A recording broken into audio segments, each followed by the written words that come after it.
I'm Zach Snyder.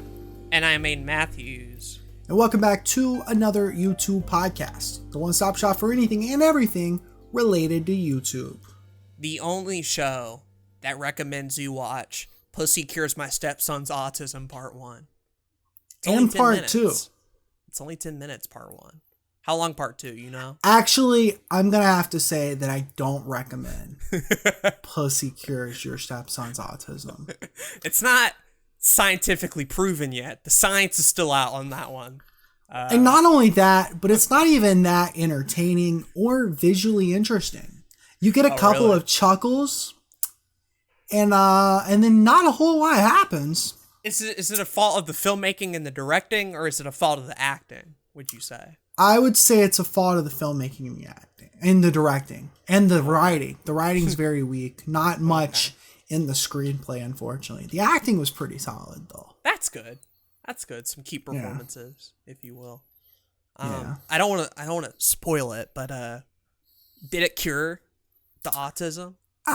It was weird because it kind of cures it in Part 1, but then Part 2 you find out didn't really cure it. Damn. Didn't really cure it. Yeah. That's what makes a good sequel, though, is to change up the status quo. Follow up the story. Yeah. Not just make the first film all over again. You're right. You're right. Anyways. Welcome back to the podcast. We also can't cure your stepson's autism. But hopefully the performances and the writing here are just as epic.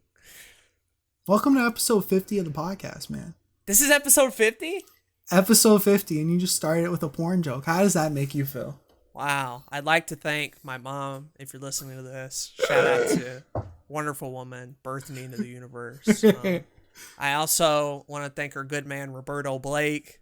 He's been with us since the hard times. And then finally, you know who I want to thank finally? Who? The Nintendo Wii U, for always being there when I least expect it. I'll be looking around and be like, oh God, the Wii U. Yeah. He's reliable. He's reliable. It's holding my desk up currently. Really?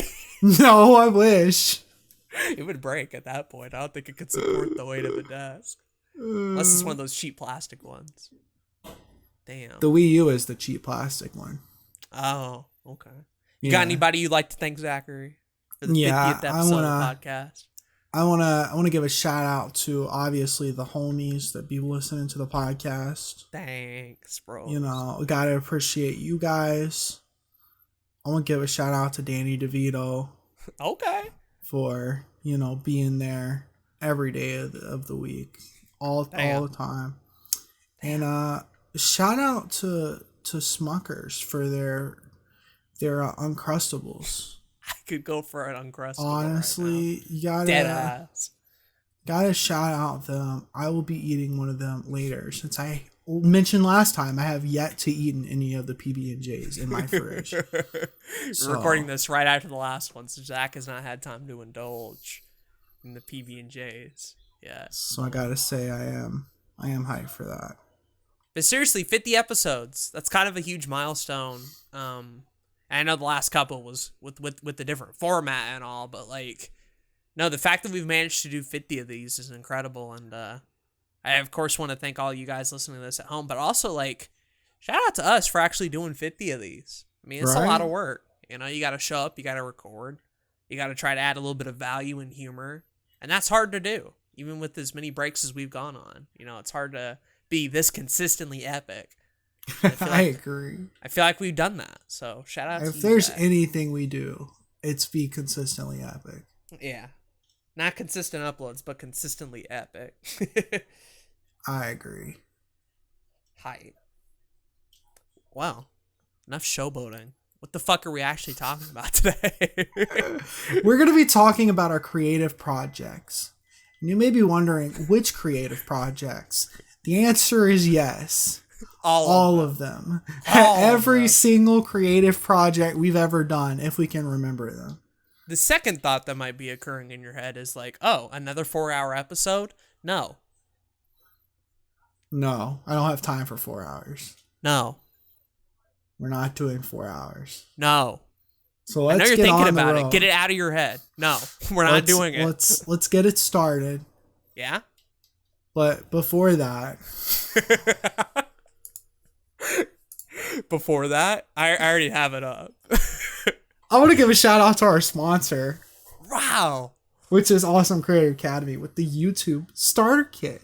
It's like the Uncrustables of YouTube, guys. If you're having a problem and be how is it like the Uncrustables of YouTube? Just because it's a lot of value. Uh-huh. It's a thing that's kind of in high demand, right? Mm-hmm.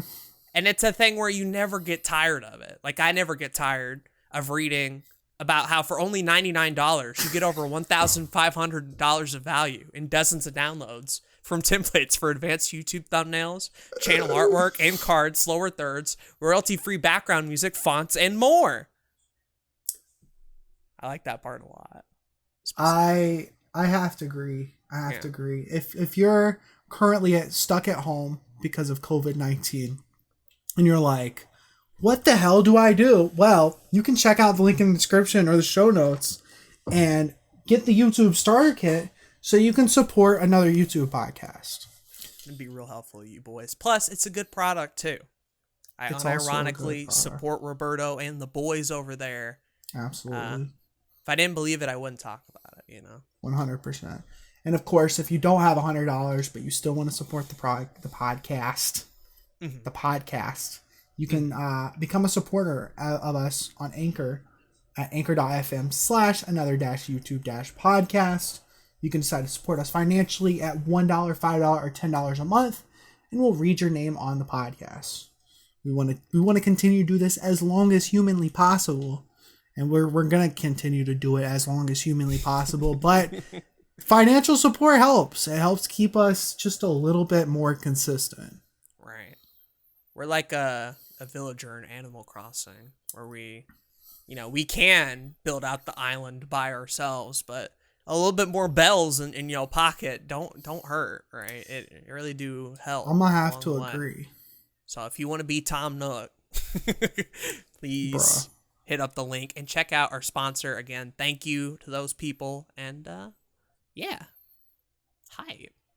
Yeah. That was a great ad read, Zach. I've been consistently impressed with how good our ad reads have gotten over the years.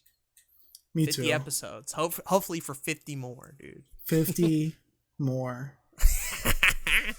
So with that being said, before we got into making 8-minute intros to podcasts about YouTube, what did you start doing? What was your first creative project? Do you even remember what your first creative project is? Does being born count? Because that's kind of creative project. You get the sperm and the egg cell together, and they kind of like a Picasso painting. They really do come together. And I was born, and of course, had a couple of flaws here and there. The nose, like a Picasso painting. Yeah, the nose isn't exactly on point, and I wish I'd come out feeling a little bit more ripped. But honestly, given the circumstances, I say I'm a solid like 7 out of 10 creative project. And then from there, it kind of went all over the place. Preschool was pretty wild, and I think I made some macaroni art at one point. Okay. Like 1st or 2nd grade, that thing where like I did the thing where like I put my hand in paint and then put it on like a little slab or whatever, and then wrote my name on it. Okay. And so my mom has that as a coaster to this very day, like an old Aden hand from like 2003 or some shit, 2005. I don't know when. And then several years after that, probably the actual first creative thing for going ahead on that would probably be the videos I made on my flip camera. That little sort of HD, quote, not HD, little camcorder that was called the Flip, because on the side of it, you could flip up a little USB stick and plug it into your computer right away. And it didn't really have any major recording limits. You could just press the button and go. Video and audio wasn't all that great, but hey, it was cheap and it was popular at the time. And so we ended up getting one of those for 1 year, and then I just kind of like made a lot of different like little skits. One of which, and the only one that I really remember just because of how absurd it was a Dr. Phil parody called Dr. Aden. Okay. probably being like 9 or 10, would have a fake Dr. Phil like accent, but it would be me. It's Dr. Aiden. And then sometimes Ethan would be in there. He would do other characters as well. So it was wild. The great thing about like having a brother close to your age is that anytime I did something, typically Ethan was always involved in it in one form or another. So if I needed an actor, Ethan was there. If I needed to do commentary on like the next project, which was like Dazzle Let's Plays, captured on a fucking Dazzle that cost like $80, and I could really only like capture fucking composite video. It was that bad. There you go. Ethan was doing commentary. Like anything I needed Ethan for, he was there for most of that. But those are probably the early days. I'm sure my parents had like a VHS camera they recorded some shit on, but I haven't seen those tapes in years. But I don't know, I just remember being a little kid and being all like energetic and really liking to be in front of a camera. And when I wasn't doing that, right around middle school and that time, I would just be entertaining homies, coming up with skits on the bus, and then like doing them and then fucking break like during snack time or whatever. So yeah, I'd say those were the early days of shit. That's epic. Before YouTube. Right. All of that was before YouTube. And I have a few more, but that's getting into kind of teenager Aiden. So I wanna pass the question off to you. What were Child Zach's first creative projects? So prepubescent Zachary was also a very creative individual. I was very creative and very intellectual. I like to read. I like to create things, and so like as young as like 4K, I remember like doing a bunch of puzzles and going on the computer and making like, it wasn't Photoshop, but I had like gift card programs. Like my dad would buy these like programs for no reason. He just liked having like these creative type programs, and I would use them for like making gift cards. And so for a very long time, I would just like make Mother's Day cards and birthday cards and all that kind of shit for everybody in the family. And then like even in like 4K and like 5K, I would be in the class on their computer, like making something on there. So it was always very creative in that sense. But I like making like movies, images. It was always like images at that time. I didn't get into like video until high school. Okay. So we're skipping ahead a little bit. Yeah. So it was a lot of images for the longest time. I did a lot of drawing growing up, including like art class in elementary school. Like I was one of the few art nerds that liked doing that a lot. I did like extra projects for school and all that kind of stuff. I even talked to my old elementary art school teacher not too long ago. It was kind of cool. Wow. She congratulated me on my graduation from high school. So that was pretty awesome. But then it was like, I also got a little bit into audio. So it was, well, when was it? I got like my first like MP3 player, I think in like 6th grade. And so I would like record little podcast type comedy things on there, like way before we even got in here, and started doing like actual podcasts and videos and stuff. And so I had a little character that I did a couple of things for that was really stupid, and I'm kind of embarrassed to even say this, but it was Mr. Tofungus Jr. Oh. And it was just dumb humor. Sounds wonderful. Did he have an accent? Stupid things. He probably did. He probably You can't did. remember it though. I can't remember exactly what the accent was, but he probably did. Yeah, unfortunately. But I would record like these little interviews with my siblings, because I have like 5 younger siblings. But like my sister and my brother that were closest to me, I would like record little interviews with them sometimes. I even had like little jokes that I would come up with, because you actually did the Aden on Anchor recently where you talked about what was it, like night TV show, late night TV TV type things. And like for the longest time, I thought it'd be really dope to be like a late night TV show host.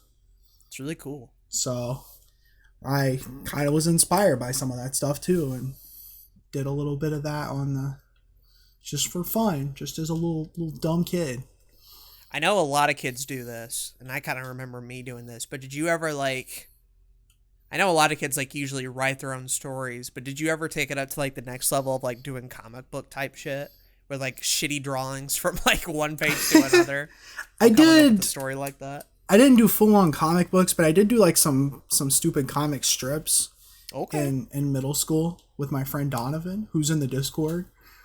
We used to do a little comic series called Owl Comics, and the whole punchline would be, here's a dude and he gets hurt in some way, LOL. Isn't that funny? And some of them were like video game related and whatever, once I started getting into video games a good bit.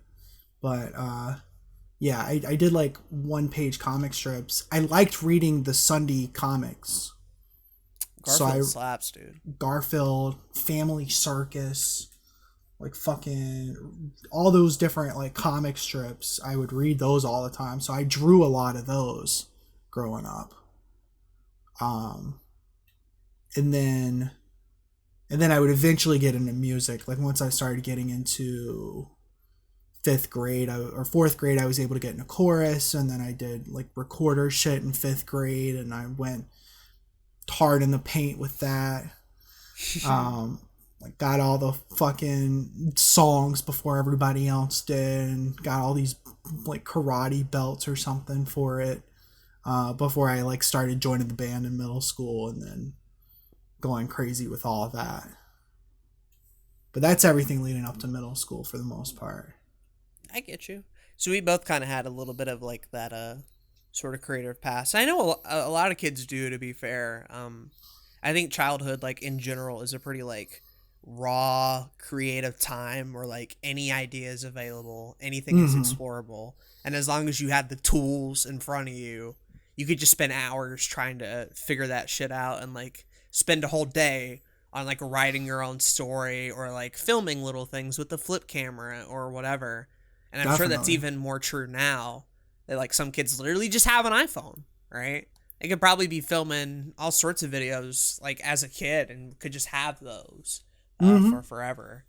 I kind of wish I still had a lot of those like old VHS tape stuff, and those flip camera videos are long gone since then. Right. And part of that's a good thing, but it's like, right. Man, I'd kind of like to see some of that, and seeing where a lot of my influences were from, and like, was any of it actually funny? Probably not, but I'm sure some of it might have been. For sure. I'm sure some of it might have been. Yeah, it's crazy. It's crazy because I've definitely always been a curious person.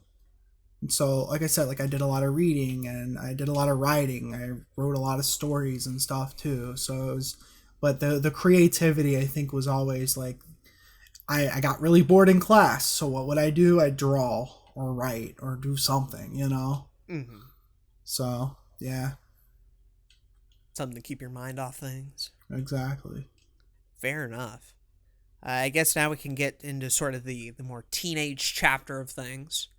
Kind of a little bit less of an idiot, but still very much actual idiots. Idiot. Yeah. Did a lot of different things. I guess the main two, outside of YouTube stuff, is the main things I did was up first was a site called Animasher, and I've mentioned this before in other episodes. But for anybody who doesn't know what it was basically a Flash animation site that had a little like program in there where you could put in images, sound clips, whatever, and then anytime you moved the images on a canvas, it would record like a couple of seconds. And so all of a sudden, freaking animation, something that's like impossible to do, well, here you can do in like this cute, like little easy to understand program. And you could even divide it up into scenes, have scenes be however long you need, add different backgrounds and stuff, and you could just make like all sorts of little stories out of that. I think the first one I did, do you remember like a lot of those like Flash Luigi's Mansion parodies on YouTube? and like Newgrounds and stuff. Yeah, I think so. I was on Newgrounds a lot in middle school too. So like I tried doing one of those for my first video, where I'd basically have like Luigi like go through parts of the mansion and encounter stupid stuff, and things that would like flip him out or whatever. And as I continued, I tried a lot of other weird ass things, some like short term story stuff. But my biggest actual series on there, and I think what got me well known, was the fucking. You've heard of Total Drama Island before, right? Like, I have, yeah. This is basically, it's the Survivor version for like kids, but it was animated, and then you could actually like go on the website and like vote people off or whatever type shit. Oh, okay. I didn't know that. The later, like the very end, they would have a set list of things. But I decided, what if I were to do this, but instead have a bunch of Animasher users be a part of it? So like everybody had like an OC or no character. I'd ask if anybody wanted to join, and then week to week, I would make like little episodes, and I'd have a challenge, and I'd DM all the people like, all right, here's the challenge, give me your best answer.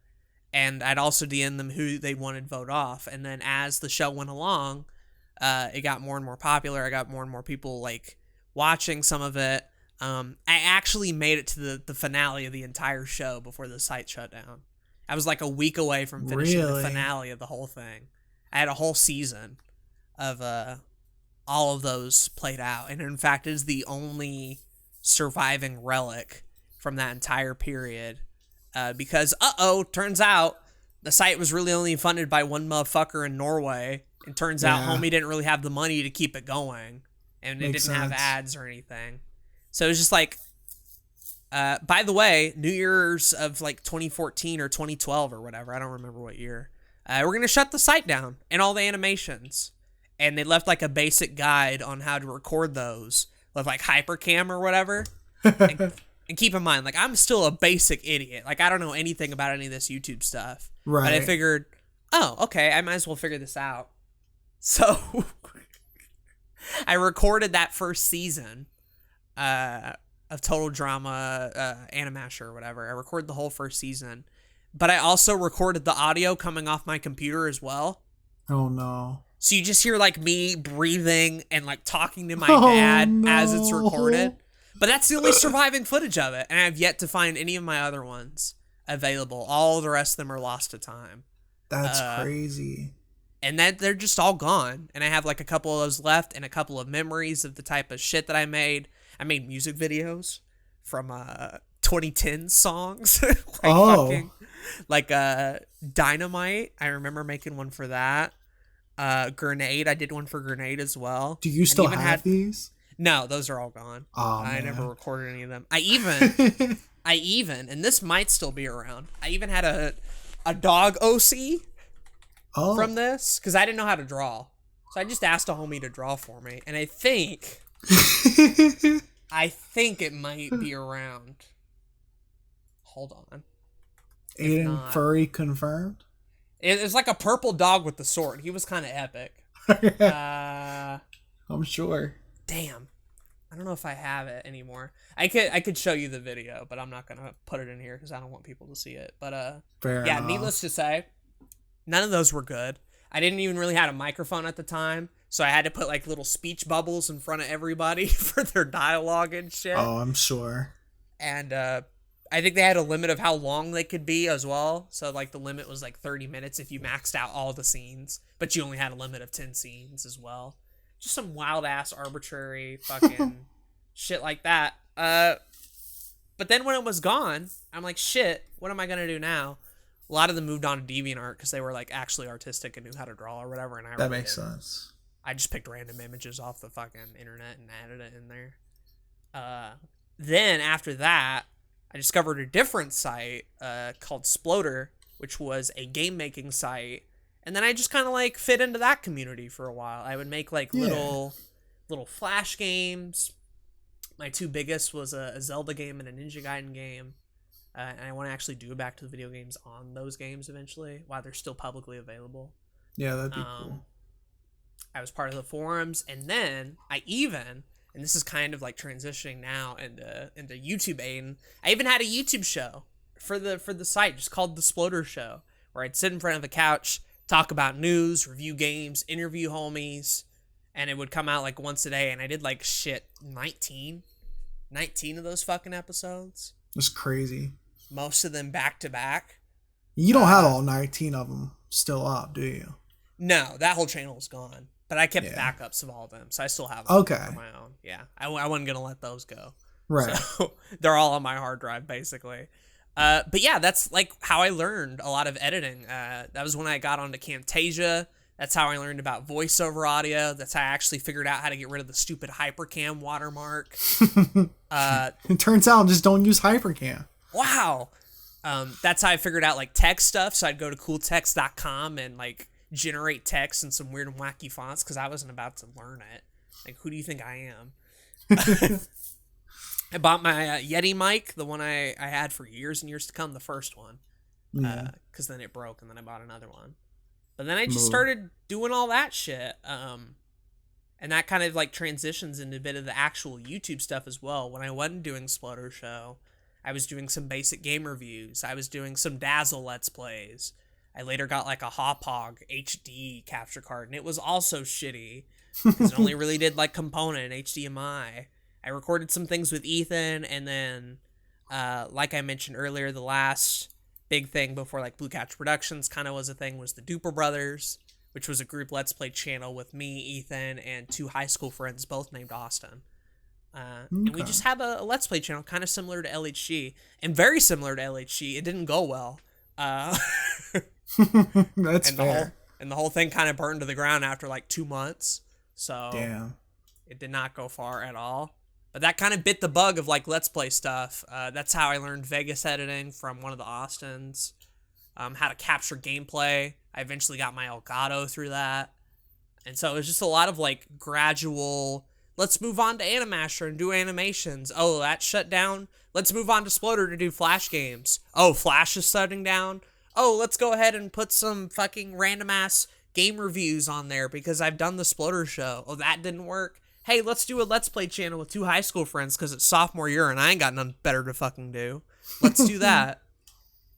So just a lot of hopping around in projects and stuff, and all of it kind of led eventually into Blue Couch Productions. But I say that's a pretty good summary of all my teenager projects. Nice. So, what was your favorite out of all the teenager products? None of them are good is the problem. So it's like picking between a lot of garbage. I do like the variety. That's fair. At least. That's good. But maybe like the Sploder Show because it's more similar to what I do now. That's fair. But I think part of me in another life, had Animaster actually stuck around, I might have just done like fucking web animation because I really had a blast doing that. And I even tried figuring out how to do that with like Paint, and then I put backgrounds and characters on Paint and try to film it with Hypercam, but it was just too fucking complicated, and I wasn't about to go do all that. But like, fair enough. No, I still love that animation stuff, and I clearly followed the scene from that. But that's probably where I had the most fun out of all of them, was that one. Dope. Epic. So how about you? What'd you do during your teenage years? Well, so like I said, I got into band. And like once I got into band, like that was pretty much my life for a long ass time. I started playing trumpet in 6th grade, and then I decided to like try to teach myself how to play piano starting in 7th grade. And then I would use YouTube to like learn different things on piano and get music and do all this kind of stuff. Eventually, my friend Donovan gave me a GameCube, so I was able to start getting into games a little bit more. And this was after I'd already kind of fucked around a little bit with some some emulators. So I'd been looking a little bit at YouTube beforehand, but throughout middle school it was mostly band stuff. And then I eventually would get around into making a music YouTube channel in 10th grade. And that would kind of lead me into the whole YouTube atmosphere. Because before YouTube, it was like, all right, I'm gonna become a band teacher, and that's going to be my life. I might do some music on the side, like create my own music, because I still very much wanted to create, but it was still like teaching was going to be my life. But fortunately, I realized I didn't want to do that later on. But anyways, I started the YouTube channel in 10th grade for music related content where I did covers and stuff. And then a little bit before that, I'd started watching, we talked about this a little bit before, but I started watching like Real Liam Johnson and like Nintendo Capri Sun and some other Let's Players and some other music and comedy channels and all that kind of stuff from like 2011, 2012. And it kind of got me interested into, well, what if I did a Let's Play channel too? And so the end of 2011, May 2011, I started the music channel. End of 2011, I started the gaming channel. And then I basically just ran both of those all the way up until college. And then obviously I did some other stuff in college. Right. But those were the main things in high school, were those two things. I think it's interesting, like a little bit of a diversion between you and me, where like I very much did not start with YouTube, despite the fact that like I watched it religiously from the beginning. Like once it came out, I was addicted to the platform, and I like loved watching a bunch of creators and stuff. But I never really knew how to like make videos like that, and I never really tried to. And so I'd kind of hopped around from like, let's do animation stuff to let's do game stuff to finally let's do YouTube stuff, but not good YouTube stuff, to let's do Let's Play stuff, to then eventually Blue Couch Productions. Right. But you, on the other hand, were like, you had done a couple of things from childhood and then went, oh, YouTube, cool. It's weird because I don't know. I can't quite remember the thought process behind let me make a YouTube video. It was more along the lines of I was watching so much YouTube at the time, and I was doing things that I felt like I couldn't make videos out of. Like I was like, well, people are doing music related stuff on YouTube. Like, why don't I do it? And so I just did it. And it's just crazy hearing so many people like kind of debate with the thought of making a YouTube channel. And it's I never had that debate. I just one day like started a YouTube channel and really stopped since, which is kind of cool in its own right, I guess. No, like I think that's a great story, especially like given the time that it was in, with how like a lot more technically challenging it was. That's why I did. Oh, for sure. From a technical level, I was nowhere near, nor did I have any of the actual like tools. To be fair, it wasn't like I did well at it. I had a really shitty webcam. I had a really shitty mic. You know, it wasn't. We've talked about that before on the podcast, but it's like the production quality was about as awful as it gets. You could argue that the content itself was pretty awful. My presence on camera was really awful. I'm a completely different person compared to myself in high school, so it's kind of wild. But yeah, that was high school me, and then things obviously do change in college. I would say 2016, but I'll let you talk about the transition between teenage Aden to now, I guess. Basically. We'll save some of the modern stuff for later. I'm just going to for sure. A little bit of earlier stuff. The last thing I remember working on before Blue Couch Productions was a thing was a behind the voice actors project. Oh, okay. Because again, I wasn't technically done hopping around. But I wanted again to try like the total drama show idea again, but this time have me just sort of capture gameplay from Super Smash Flash and then get a bunch of voice actors to voice their lines over it, kind of creating a show. Okay. And so I got somebody to do the logo. I got a lot of people involved, a lot of really talented people who had no idea how incompetent I was at all this shit. We'd even formed a Skype group and stuff. And then I realized I didn't really know how to like animate game stuff at all. And so the first episode never came out and I kind of just ditched it, unfortunately. But I still have all those lines of dialogue and I still have that first script. So if I ever do figure it out, I am gonna make that first episode, even if it's like a thing where it's years gone. One of my life goals now is to finish that fucking episode because I technically still have all the assets and stuff. And then at that point, between that not going well and like Duper Brothers not going well and me finally being out of high school and not really doing anything that much with my time, not really knowing if I was even going to go to college, my future was kind of up in the air. That summer of 2016 was obviously high school senior, graduated that summer. Had nothing really to do, and that's sort of when the idea of Blue Couch Productions came into mind. I'm going to be a skit channel. I'm going to make some random funny stuff. And I'm just going to upload it. I'm going to give it a serious try because I had tried before with my previous channel, Mr. Mario 952. That's where all the Splitter Show stuff went and the occasional reviews. And I feel like I had grown a lot since doing those early videos. So I wanted to give it a completely new try on this new channel. And then I started with those first expert reviews. I made those and like gained a little bit of an audience through that and did some live streams. Got people from the Sploder forums because, hey, I still frequented in those forums. Got a couple of people involved then. And then, like, pretty much from there is your typical first year of Blue Couch Productions of, like, let's do Let's Plays because people like Let's Plays. Let's do live streams because, oh, that's where I get a lot of people. And, oh, those skit videos, yeah, turns out I don't really want to do those anymore. But instead, let's replace those with, like, some top 10s or some edited stuff where I'm not on camera. And all of it kind of grew and evolved from there. At this point, I had probably the C920 webcam. Yeah. And I still had the second Yeti mic. No real lights starting out, but I eventually would get some, like, cheap, maybe $25 fucking photo lights that really couldn't cover shit.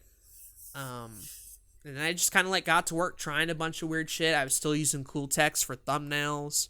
I was like going to the fucking Game Grumps subscribe page, screenshotting that, taking that top little like shape part of it that kind of, I don't know how you would describe that, but I took the shape from it and then put a Hawaiian texture over it. And then that was the top of every one of my thumbnails.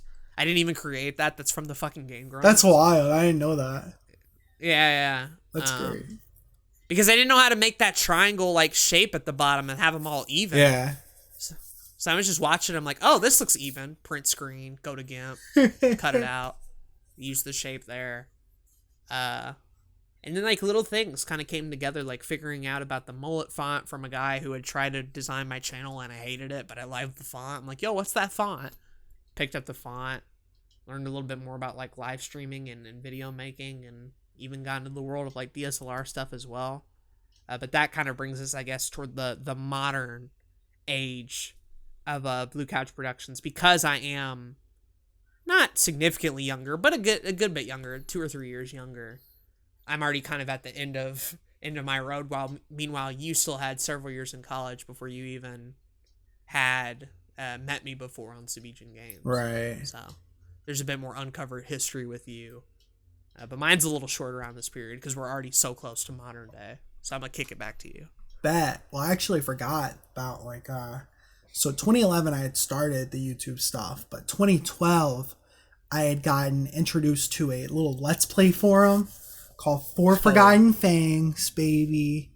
It was, it was just a little group of people that wanted to, it was just a Let's Play forum. That's what it was. It was a group of Let's Players who joined together. And honestly, like, it was a cool little community to be a part of as early as I was in YouTube at the time. And I'd argue that, like, it did help me, like, as a content creator really early on. Just kind of, like, get some really constructive criticism from a couple of core people at the time. I learned a little bit about networking, community management at the time. Although I didn't learn as much about making content as I would have liked around that time. I was still putting out a bunch of content, and it was very, very helpful. I would still argue to my creative aspirations. It's like this pre-Discord group, like an early pretty version much of that, but like through Skype and DMing and websites. Yeah, it was weird. I love the fact that we have Discord now. It would make something like that tremendously easier to get set up. But I mean, this was at a time where it was like we had the old YouTube messaging system where you could just like message YouTube channels. And so like I would go to YouTube channels and message people like, yo, you want to join our YouTube Let's Play website? And I messaged like hundreds of channels like to try to get people to join this website. You were a recruiter. You're a college recruiter. Yeah, basically, I was designated as the U.S. recruitment officer, and I got like a good couple hundred people on there, and we had a goal to get to 1,000, but it never happened. From a search. Oh no! Google talking to me. Google wild. Google is wild. Anyways, I had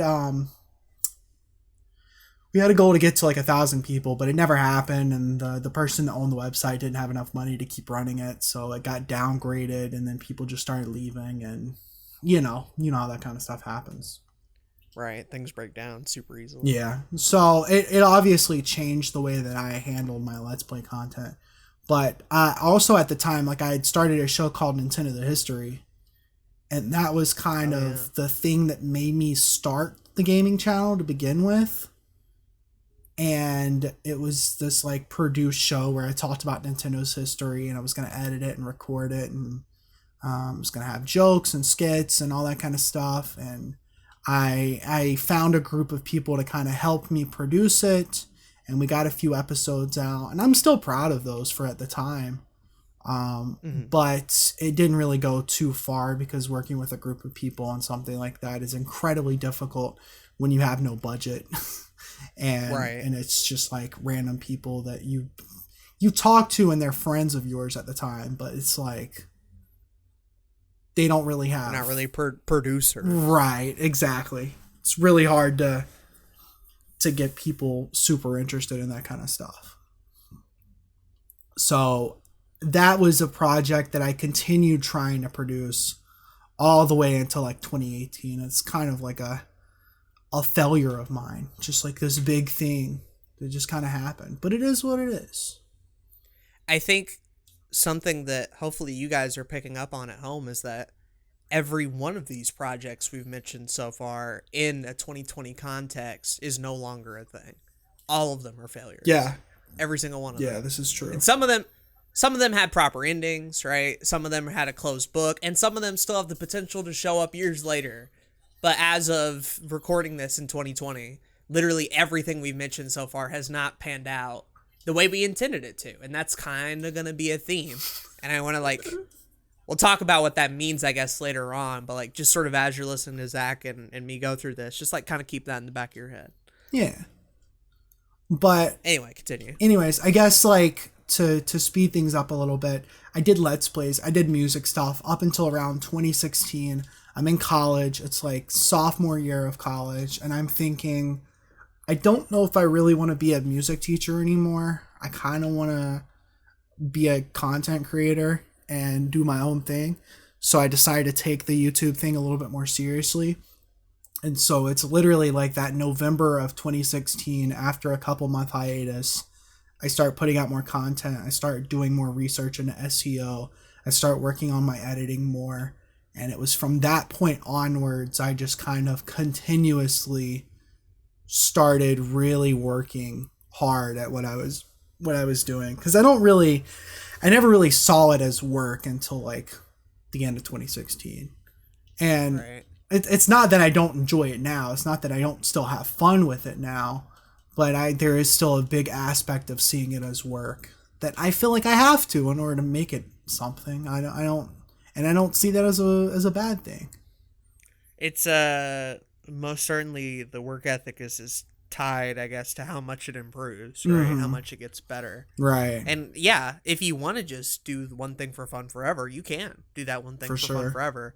But very rarely is it going to really improve or get to the point where it needs to be unless you start putting in those extra hours and start treating it a little bit more seriously. Yeah. Not obviously to the point where you hate doing it, but like exactly putting in a little bit of extra hours to be like, could my thumbnail be better? Could I learn how to edit? Could I get this video seen by more people naturally? That type of stuff. Yeah. But I'm in college, so obviously I'm busy with a lot of stuff at this point with college stuff, but I'm putting out a lot of Let's Plays. I'm working into higher produced content around this time. I'm trying to experiment with what I like doing on YouTube, what I don't like doing. I start working on music, like not instrumental music, because I'd been doing a little bit of that for a while, but like rap. Oh. Yeah. This started happening in like 2015, where I decided I wanted to do parody rap, and in some ways it was a mistake. But was it as epic as that Thanos Darkseid animated rap battle? I would argue it's more epic than that, personally. Okay. Yeah. Damn. Well, that's cinema right I did a Black Panther rap. As a parody to the song Panda. So that was pretty epic. Got a couple fans from college in that.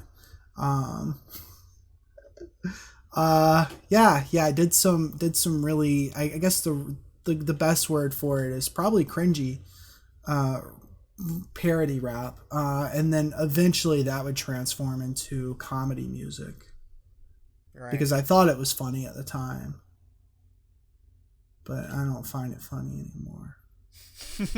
Who's laughing now? Yeah, and that just had to do with like inexperience and the amateurish quality of it. Yeah. So it is what it is. But absolutely. Yeah. So still doing music stuff. We're still doing YouTube stuff. Running all of this on Sabijan Games, the Let's Play channel. 2016 happens. 2017 happens. 2017 happens, and I meet you. I'm becoming more friends with Jay and Parker and everybody in the Discord. I'm starting to stream more. We got the Discord rolling. And I think it's at that point that Zack Snyder Productions is made. Yep, August of 2017. 2018? Or is it 2017? I don't remember. It's one of those years. Somewhere around there. But we talked about in this podcast, so go listen to some other episodes. Yeah. Well, we started this podcast in 2017, didn't we? Yeah, earlier. Yeah. Yeah. So that's like with a lot of these modern projects, we've probably talked about them before on this. Right. This so it's like at this point, it's like modern day stuff. Zack Snyder Productions transformed into Your Everyday Nerd at some point. We done this podcast. I done a lot of crazy different projects last year, which we've talked about. And now it's gone full circle, and I'm doing Let's Plays again. Yeah, just as God intended. Yeah. It all loops back around to the start, and Sabijan Games is reborn under Zack Snyder Plays. Absolutely. Just wild. And you were talking about using old content from Sabijan Games onto that, so that would literally be a full circle. I might go back and edit some of that out if like I can find any of it that's actually like entertaining. That's the key thing. Like I gotta find out if any of it still holds up. Sure. I don't know if it will or not. Probably not, but there's a chance. It's worth looking at, I guess. But yeah. I guess on my end, for the rest of the modern perspective of like Blue Couch Productions continues to evolve. I meet Zach. I do the YouTube podcast. YouTube podcast leads me to like Jay and Parker. We do things like movie night, start lines on our gaming. Even Game Club is now kind of an extension of that original like fucking Skype call from fucking 2017. Yeah. Like the channel has gone over so many shifts and so many thumbnail styles and so many descriptions and so many types of content and videos. Homie just be uploading, naming all the Pokemon for an hour one day. And that's just the content you got for the day. Take it or leave it. There's all type of other shit. Monthly Battle League starts up. That gets its own channel. We do 3 whole seasons of that. We produce 200 fucking videos on Lions Honor Gaming, a variety of series. Most of the original ones are coming to an end at this point. We do 50 episodes of this fucking podcast. Game Club like has 10 or so recorded. What Monthly Battle League has like 30 videos at this point. Blue Couch Productions, most of them are unlisted now, but they're all still available in a playlist. It's like 400, 300 videos, and then 100 like live streams or so. And obviously that slowed down. I started live streaming, went from YouTube streaming where I found my audience to Twitch, to getting it affiliated on Twitch, to now like rebranding the whole thing and doing even better on Twitch, to doing my own podcast, Aden on Anchor, which also will probably get this shit. It'll probably have episode 50 come out at around the time this episode 50 comes That's out. wild. That's dope. There's almost as many episodes of Aden on Anchor as there are YouTube podcasts. In fact, it's literally about the same because this one has the extra-sodes, the 3 extra sodes. Yeah. And I have the Zach, Jay, and Parker episode. That's crazy. Well. That's dope. So it's literally about the same. And that started in 2017. Aden on Anchor was a 2017 project of all things. Yeah.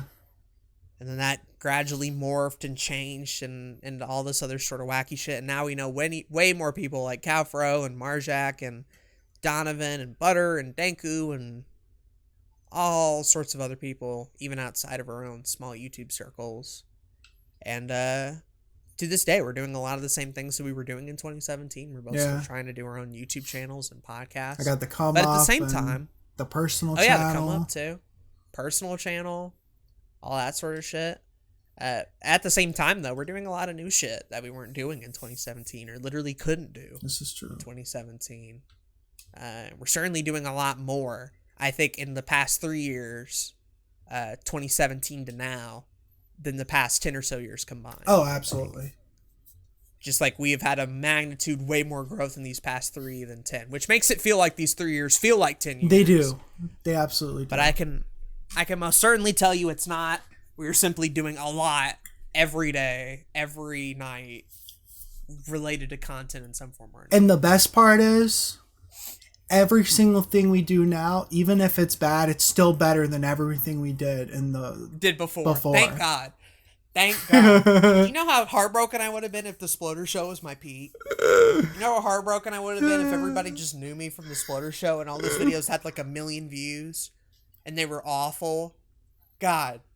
I'm glad people had standards. Well, sometimes I be feeling like I peaked in high school, and then I like really think about like everything I really have done in the last like 7 years, and it's like, no. Kicks the shit out of high school's eye. Like, no.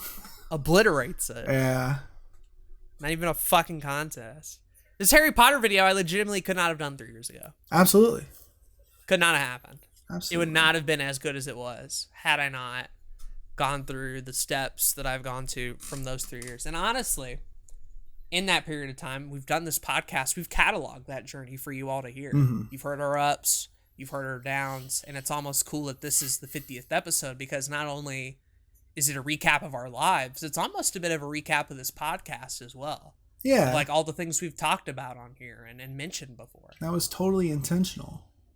Yeah, it was all planned. I promise you. We all planned of this it. podcast. Absolutely. That's never changed. We never stopped not planning this podcast. 100%. But no, it's I think it's been really cool to see not only like the changes that I've gone through over the last 3 years, but the changes you've also gone through over the past 3 years. It's crazy. It's absolutely insane how much has changed over the past 3 years, both in our creative lives and our personal lives. Oh yeah, we didn't because that's a whole other 2 podcast episodes. Exactly. About personal stuff alone. Exactly. We don't even have time to get into. I'd recommend, if you hadn't, Zach, going back to some of those early YouTube podcast episodes, specifically the Your Week on YouTube stuff. You don't have to listen to the top. Yeah. But to like go back and listen to some of the shit we were talking about. In many ways, parts of it are the same, but also like it's kind of a fun thing to do, hindsight 2020, and knowing like how different it ended up being. Oh, I'm sure. Overall. I'm sure it's interesting. Yeah. I need to do that. Yeah. Well, because sometimes especially now that we're at 50. Sometimes it's hard to remember like where you've come from. Mm-hmm. And we've been so focused on like documenting the journey over the past couple of years that maybe it is time to like start going back and and taking a look at that journey, because that's why you document it, right? Not only for other people, but for yourself. You want to see. I'm mainly documenting for myself at this point. I'm now on a witch hunt to burn everything that I've ever done. Right. That's not Blue Couch Productions related. Right. I feel that. But I like having it for me, though. Oh, definitely. It's very nice. And I haven't gotten embarrassed in any of the YouTube podcast episodes, so all those have stayed up, thankfully. That's good. Well, I think that the difference between everything I've done in the past couple of years compared to everything I did like middle school and high school is self-awareness. Yeah. Like, I can do something fucking stupid now, but be aware that it's stupid and it's funny. It's kind of weird how that happens. And you kind of like immediately bounce back and do whatever serious stuff you want. Right. But it's also wild too, like thinking about how we just listed all that and talked about all that, but that really, in the grand scheme of things, is only a period of less than 20 years or so. Yeah, exactly. Yeah. And like we're 20 now, and so we've listed everything in the past hour of our creative projects from like 3 years old to now, basically. Right. And that's still not even covering a fourth of potentially what could be a long life of creative works, some of which might have to do with YouTube, others, won't. Like, who knows? I've been known to adapt. I've been known to change platforms. I've been known to, like, take wild-ass steps and try shit I've never done before. What's to say in the next 10 or so years I don't just fucking quit YouTube and start making weird-ass stop-motion films or some shit. Like, who knows? Looks like a lot of fun. I've never done it before, though. Yeah. It's what's really cool about this is how many different things I have already done and how many different things I still want to do. Like, there are a ton of different kinds of projects. I still want to make not only a short film, but an actual, like, feature-length film one day. I still want to write a book. I still, like, want to act in a movie. I still, like, there's still a lot of different things I want to do creatively. And to see the things that I've done now without really any money or direction even, there's to know a little bit more of how to do actual things. It's going to be a lot easier to go out and do more wild and crazy projects. And that's kind of cool. Heads up, we're about to do some wild and stuff, dude. Which is why I'm doing a Let's Play channel in 2020. In 2020, baby. All loops back together. It all loops back together. And again, to kind of bring up that point that I brought up earlier on of, like, notice how none of these projects have, like, necessarily been a complete success. What's to say that, like, the next 10 years or so are just a bunch of projects that aren't a complete success? But you know what? That's fine. Yeah, for sure. Because it's going to lead to even bigger and better shit, probably. I think so. If the past 20 years is anything to go by, this stage of content in the next 10 years or so are going to totally be outclassed by the shit we'd be doing in our 40s. Exactly. And I'm really looking forward to that because I want to know what a better version of what I'm doing is now. Yeah, I'm hyped for the penis-related song that I write when I'm 42 compared to the penis-related song I wrote when I was 23. 23. Will there be improvements? Who knows? I feel like by the time you're 43, you'll have mastered that pure boomer humor. Absolutely. It might actually be funnier. You might be onto something. Old Zach might be funnier. I'm just saying. In fact, statistically, it's very likely that he will be. So there you go. We'll see. The data is anything to go off. We'll see what happens. That's what we have planned. Like, I guess for the people at home, like, what do you think your main takeaways are, and, like, where do the bits of value for people who just sat through our hour-long story of our life but are kind of looking for, like, okay, that's cool, but where the actual advice in that? I think one thing that's always shocked me is that I always forget about a lot of these things in my day-to-day. Mm-hmm. And I'm sure, like, a lot of creators and even, like, people that don't create things that often forget about the things that they create on a regular basis or do in the past. And so when you're feeling down in the dumps, when you're having a problem with motivation or progress or anything, I think it can be very helpful to take a step back and look look back at your past and see everything you have accomplished, everything you have done, and say, yo, like, I have done something at this point in life. I'm not a complete failure. It's okay. You know? Yeah.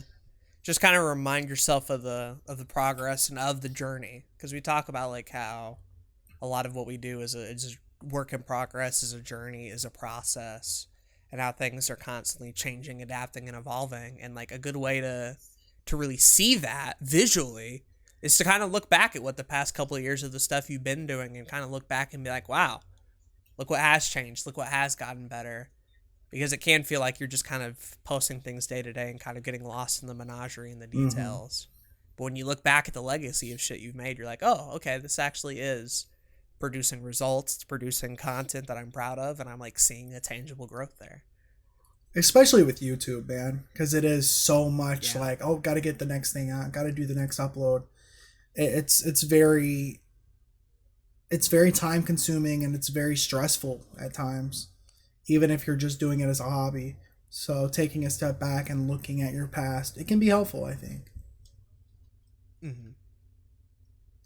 I think another main thing is like, it's like we've mentioned earlier about the failures of a lot of these projects and stuff like that. But just because a project can go bad necessarily, going back and looking at them and thinking about the ideas that made those projects in the first place, like, what's to say you can't reuse some of those ideas in your newest content and build upon the things that you started? Definitely. Because chances are it could be a lot better nowadays with like actual talent and like actual skills behind that. Definitely. Maybe even going back and looking at your past could be potentially a little bit of motivation and like ideas for the future. Let's Plays in 2020 is okay.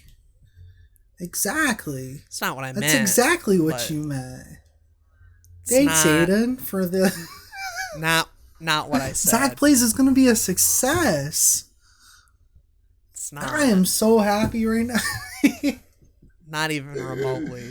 No, but real shit. Like a lot of times, if you're feeling like you don't have enough ideas or you don't know quite what to do, even with like YouTube channels, I've seen plenty of channels go back and look at their past videos that just didn't even do good as far as views go, and just redo them, like remake those videos, because you probably have a bigger audience now than you did then. And turns out those videos are probably going to be better now than they were 2, 3, 4, 5 years ago. And they're probably going to do better now.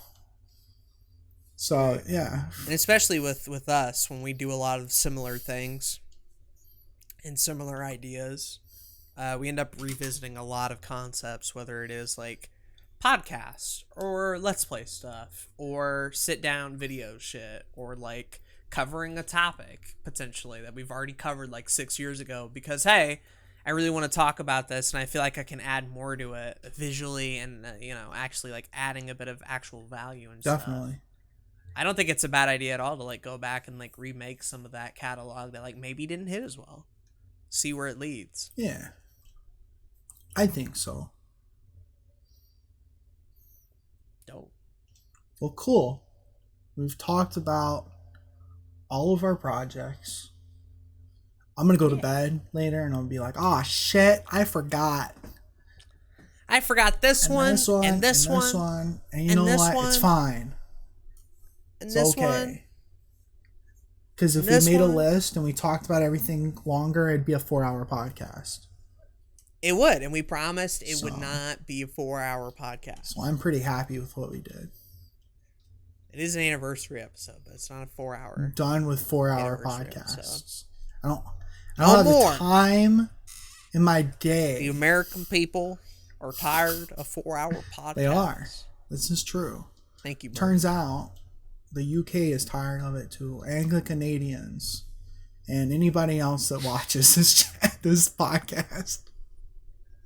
Shout out to you boys. Yes. Again, making it to episode 50, listening through episode Absolutely. 50. I'm sure some of this you probably already heard in other episodes. Hopefully some of it was new. Yeah. And hopefully some of the actionable advice is new. But yeah, I'm pretty good and done on reminiscing. Hopefully next episode, next 50 or so, we can get back into the new, into the wild, into the exciting, into the trials and tribulations and other such things. Get down into some meaty topics, because the last couple episodes have been like 2019, 2020. What's next? Let's look back some more. Now I think I'm finally for real ready in March. Or no, this will come out in April, actually. In April 2020 to finally move forward on some new stuff. Talk about new things. Yeah. So we don't have any comments. So I take back everything I said good about our viewers. Damn, bro. Y'all really did me dirty. Imagine. Well, now there are going to be some, like, for the episodes you do release after the fact, but that we don't have to look at yet. At the time of recording this we'll only see, what, episode 47. Yeah. 47. So we're going to have plenty of comments for the next couple episodes, so it's all good. By the time this one's uploaded, hopefully there are. Yeah. But as of recording this, there isn't. Anything on the email? Nothing on the email? I know, right? Like... What the frick? You would think there'd be something on the email, but alas, there is not. Nothing do be on the email. But I will say, Tom Nook do be letting me make another fishing rod right now. Oh, so, okay. You know, that's Epic. good.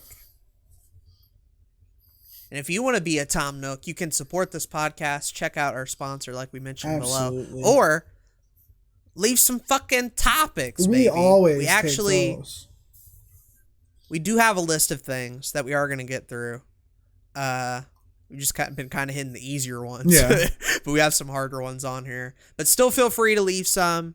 We are going to be doing some interviews and potentially even some channel review stuff. So if you would like to be volunteering for that, let us know. Because we don't want to just hop on some random dude's channel and clown on it without their permission. I mean, I do, but we don't feel like that would be right for this particular podcast. So right. Yeah. You hate to see it. On our dark web YouTube podcast, though, you can check those episodes out.